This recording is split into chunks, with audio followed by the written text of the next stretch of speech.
Degree থাকলেও চাকরি নেই, মার্কিন চাকরির বাজারে ভয়াবহ বাস্তবতা তৈরি হয়েছে।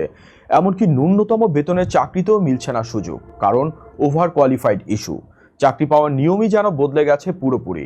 সামাজিক মাধ্যমে ছড়িয়ে পড়া অভিজ্ঞতা এবং নিয়োগদাতাদের নতুন বাছাই কৌশল এই সংকটকে আরও স্পষ্ট করে তুলেছে। যুক্তরাষ্ট্রের কর্পোরেট চাকরির বাজারে নতুন করে সামনে এসেছে এক উদ্বেগজনক চিত্র। উচ্চশিক্ষিত ডিগ্রি থাকা সত্ত্বেও অনেক তরুণী ন্যূনতম বেতনের চাকরি পেতেও ব্যর্থ হচ্ছেন, যা সামাজিক মাধ্যমে ব্যাপক আলোচনার জন্ম দিয়েছে।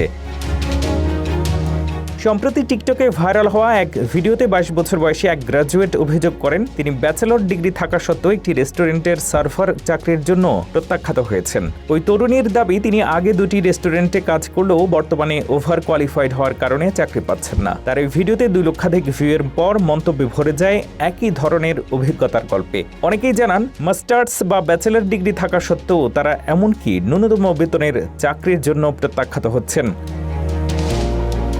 কেউ পরামর্শ দিয়েছেন চাকরির আবেদনপত্রের ডিগ্রির তথ্য বাদ দেওয়ার জন্য, কারণ নিয়োগদাতারা অনেক সময় বেশি যোগ্য প্রার্থীকে হুমকি হিসেবে দেখেন। আবার অনেকে বলছেন, বর্তমান চাকরির বাজার এতটাই প্রতিযোগিতামূলক যে আবেদনপত্র কাস্টমাইজ না করলে চাকরি পাওয়া কঠিন। এদিকে আরেকটি ঘটনা রেডিটে ভাইরাল হয়েছে, যেখানে এক চাকরি প্রার্থী সাক্ষাৎকারে বেতন কম প্রস্তাব পাওয়ার পর দীর্ঘ নীরবতা বজায় রাখেন। পরে নিয়োগদাতা বাধ্য হয়ে বেতন বাড়িয়ে $12,000 বেশি ও সাইনিং বোনাস প্রদান করেন। বিশেষজ্ঞদের মতে, বর্তমান চাকরির বাজার ওভার কোয়ালিফাইড সমস্যা এবং বেতন আলোচনার কৌশল দুটিই নতুন বাস্তবতা তৈরি করেছে।